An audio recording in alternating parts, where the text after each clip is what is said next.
and welcome to MTOK News, bringing you information of the Christian world. I'm your national news anchor, Dustin Pfeiffer, and for our first story tonight, a school in Illinois confiscated a Bible from a second grade girl. This girl, whose name is Gabriella, during recess would read her Bible aloud, and some of her classmates would sit around and listen to the words, and then discussing what she read. Though it was not set up to be like that, you can call this a Bible study. The teacher confiscated the girl's Bible, telling her, "You can't be doing that."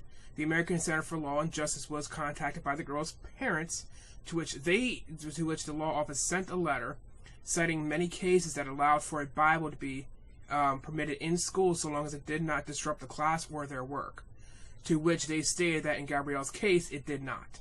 The school later thanked the law office and returned the Bible as well as rescinding their order on that.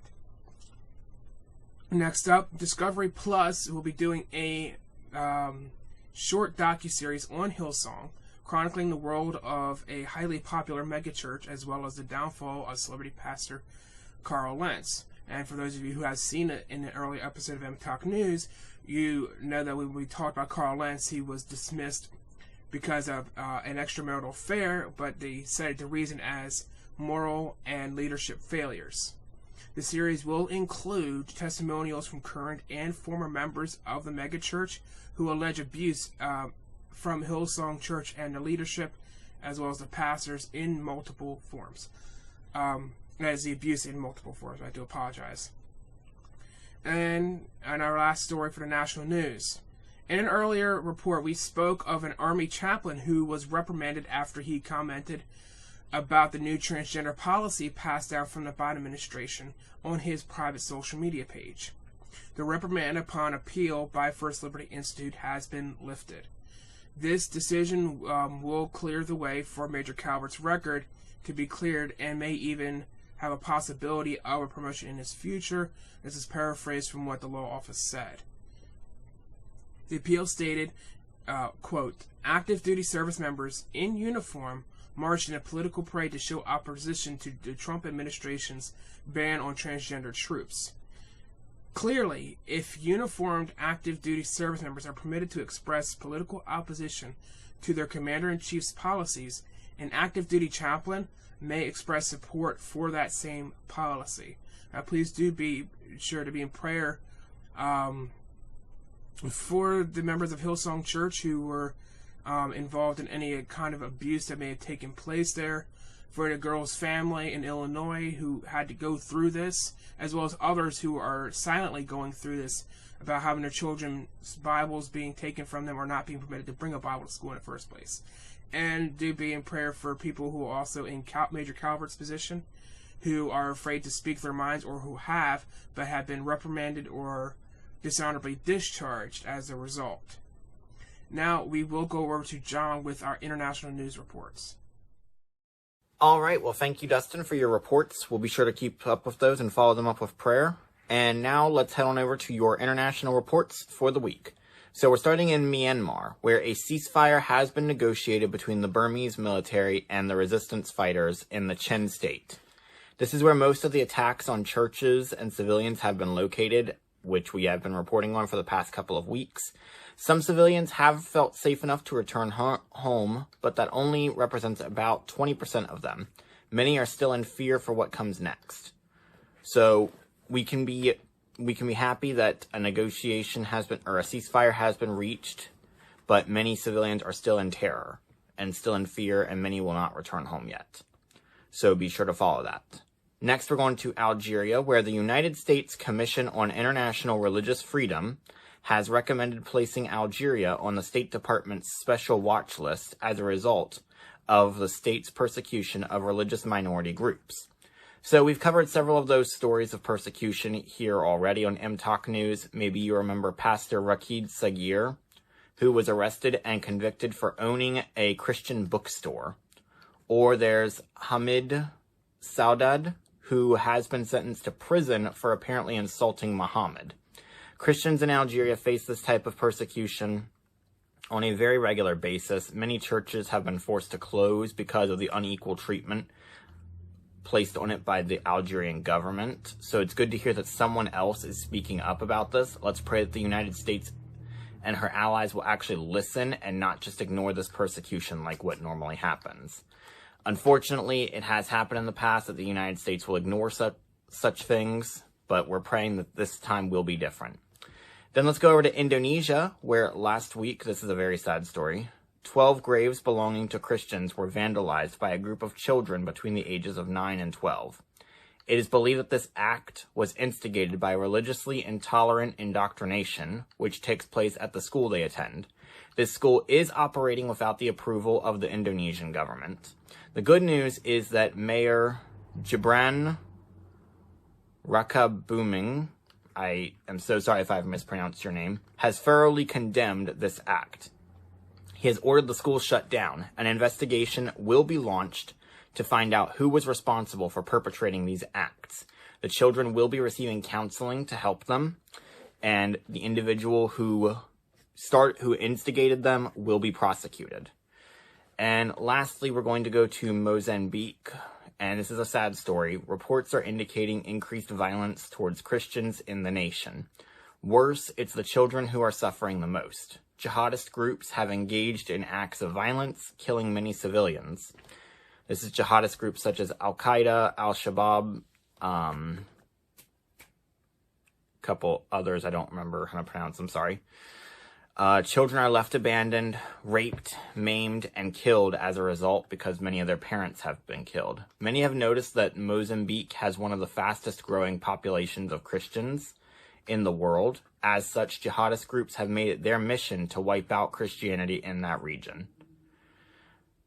So this is a rough story, but we do feel that you guys need to know what's going on in Africa. So as always, we ask that you please continue to pray for our Christian brothers and sisters around the world. Pray for the persecuted as well as the persecutors. Remember, guys, that Christ still loves them and wants them to be saved. So we do ask that you pray for them, despite what they've done. And with that, let's head on over now and do your hot topic of the week. Thank you guys for sticking with us. And now we are in our hot topic for this week. It's actually very, very exciting. Wouldn't you say, John? Oh, I'd say so. Yes. Oh, when I found this, I told John, as soon as I sent it to him, John was just like, I told John, like, you're going to love this. And he said, yes, I did. I enjoyed reading it.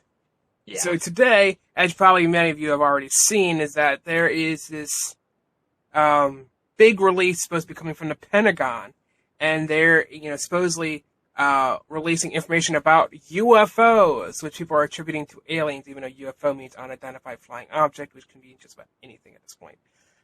But what I will say, Ken Ham, a famous apologist, had the greatest refutation for this, at least for the Christian side of it. And he's using biblical evidence, not our reasoning, but he's using biblical evidence to disprove the existence of aliens on other planets.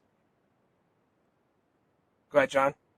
Oh, you want me to tell the evidence? Yes. Oh. So basically, Ken Ham, and I will say I greatly respect him. I've learned a lot from him. Mm-hmm. So what he has said is that there cannot be intelligent alien life forms because when Adam and Eve fell, all of creation fell with them. But Jesus only redeemed mankind. Therefore, Jesus only redeemed humans. Therefore, there couldn't be intelligent aliens because they would have to experience sin, but couldn't experience salvation. That's his reasoning for this. Now, I do have some reasoning myself. We go back to the atheistic argument. If there is no God, then any species that has superior technology ultimately would enslave or kill off anything that's considered to be considered primitive by their standards. Because what is the point? And we've seen this in our human history where people who are less advanced were enslaved, and more than likely, if aliens had visited this planet, we would have been enslaved. There's no universal morality that exists, and morality can't exist without there being something, an external force holding us to that is spaceless, timeless, and immaterial. Yes. And all powerful. Yes. So basically, we're not dealing with Stargate here. Like, I enjoyed Stargate, but we're not dealing with that here. No.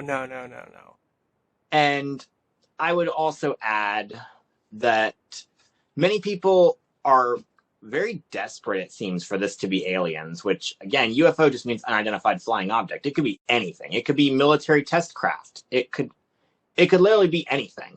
Exactly. But everyone instantly jump into the conclusion of aliens, which I have a question then. Why are we only picking them up in our atmosphere? Why aren't we picking them up in space? But I don't mean to interject. I mean, I just read an article that said they just managed to contact, I think, Voyager 2, which is billions and billions of light years of miles away from the Earth. Miles, Dustin. Miles. Anyways, they would have picked something up by now, and I can guarantee you somebody would have leaked it by now. That there's alien spaceships roaming roaming the Milky Way galaxy, or roaming around. Like, why are we just now picking them up in our atmosphere? If you're saying that we can only pick them up in our atmosphere, you are saying that we are so unsophisticated as a people. Either that, or these aliens are completely stupid for showing themselves to humans. Well, that's the thing. Like, it's just the other thing that I've noticed is that a lot of people seem so desperate for there to be aliens, not because of any other reason than the fact that they don't want there to be God. I've had conversations with people who hold to these alien ideas and everything, and their logic's very inconsistent, for one. They say that they don't believe ancient writings and stuff like that about a God, but they'll retranslate the ancient writings to talk about aliens with absolutely no evidence or prompting to do so. But my point is, it's not about aliens. It's about they can't have God being the supreme authority, because then that would mean they would have to confront their sin. Oh, and there's also something else. Some big news, guys, you seem to forget. Just because there's aliens does not dismiss, even though aliens don't exist, they do not dismiss the fact that there is a God. In fact, it would cause for a greater need for there to be somebody who is spaceless, timeless, and immaterial and all-powerful in order to create multiple multiple life forms, highly complex. Yeah, so I don't believe in aliens, but I've met some people who have said basically their argument is, if God made one world, couldn't he make another? To which I say, yes, of course he could. Now, scripture doesn't say he did, but it also, so that's one of those areas where I'll be like, God hasn't told us he did, and I'm not going to speculate whether he did or not, but I can say that there are no creatures interacting with us from space. There are angels. But they're just in a whole different realm. They're a different realm. They're, part of the spiritual realm. Mm-hmm. But my point is, and that's another thing, maybe what some of these people are seeing what they call aliens, maybe they're just interacting with angels, particularly fallen angels. Remember, Satan will do whatever he can to lead you away from God. And if he, just has to tickle your ear with a little bit of sci-fi stuff to get you to be like, oh, there's no God, there's aliens, then yeah, he'll definitely do it. He's great at reading people. Yes, he does. Satan's ultimate mission is to disprove that Jesus was the Son of God. Well, his ultimate mission is to drag as many people down with him as possible. He knows his time is short. Well, his ultimate weapon is to discredit or defame or ultimately destroy the idea of there being Jesus. Yes. Or Yeshua in the original Hebrew. And because when he does that, it sort of opens the door to just about anything that could be possible. Yes. So I love Ken Ham's logic on this. I love that he is making a stance and saying, no, there's no such thing as aliens. We don't have evidence for aliens. I've looked at the quote unquote evidence. It's flimsy at best. There's more evidence for Bigfoot than there are for aliens. Also, I'm not. This is not a promotional for him. We're not being paid to say this. But if you haven't already, John Fire knows what I'm saying. go visit the Ark Encounter in Kentucky, right? We're going next year. We're going to go next year, but, the Ark Encounter talks about the entire creation story. It's amazing, and it's, if I'm not mistaken, they, the building's shaped as if it's Noah's Ark. Yes, they have reconstructed. Obviously, they haven't reconstructed it exactly because they used concrete and stuff. They didn't use wood, but they used the dimensions given by God. Exactly, and it's very accurate. You can look up the Ark Encounter. You can also look up Answers in Genesis, which Ken Ham is the CEO and founder of. Yeah, there's an Answers in Genesis app if you want to download that and take a look at it. It's amazing. Take the time to do this, but I think we're done with this hot topic. If you have any questions, comments, or concerns, or if you believe in aliens or you're against aliens, let us know, because we want to hear from you guys. If you have evidence that aliens have visited us, please put it down there below. Be respectful of everybody's comments down there. Any negative or any argumentative comments will be removed, or any comments that are mean or nasty will be removed. We're sticking through us to our hot topic, and now we're going to go over to our media report. And we're going to be listing off the top 10 songs for this week, according to iTunes sales. At number 10, we have Gyra featuring Chandler Moore and Naomi Rain by Elevation Worship and Maverick City Music, released on March 26, 2021. At number 9, we have Rattle, the live version by Elevation Worship, released April 24th, 2020. At number 8, we have Be Alright by Evan Kraft, Danny Goki, and Redemy 2, released on September 11th, 2020. At number 7, we have You Say by Lauren Daigle, released July 13th, 2018. At number 6, we have Good God Almighty, the radio version by Crowder, released January 15th, 2021. At number 5, we have Help Is On The Way, Maybe Midnight by Toby Mac, released February 5th, 2021. At number 4, we have a new release, Hymn of Heaven by Phil Wickham, released June 25th, 2021. At number 3, we have Hold On To Me by Lauren Daigle, released February 26, 2021. At number 2, we have Scars in Heaven, released by Casting Crowns, released June 4th, 2021. And finally, at number 1, we have My Jesus by Ann Wilson, released April 16th, 2021. So please stay tuned for our Organization of the Week. All right, and lastly, let's do your Organization of the Week. So this week's organization is Advancing Native Missions. This is an evangelical interdenominational organization that focuses on spreading the gospel through mission work. Instead of sending foreign missionaries, however, they partner with local Christians to do so. This saves time with the language barrier that many missionaries may run into while working. It also saves money when it comes to sending another person. And I can personally relate. Sometimes getting past the language barrier can be very difficult, so it's nice to know that there's a group out there ready to help spread the gospel to even more people like this. By reaching them in their own language, in their own nation, not some outsider, but someone else who already believes in their nation. So we want to thank Ashley for suggesting this week's organization. So thank you, Ashley, for suggesting it to us. And if you have an organization you'd like to see feature on a future episode of MTOK News, just leave us a comment down below. As always, thank you for tuning in. Have a great day, and God bless you.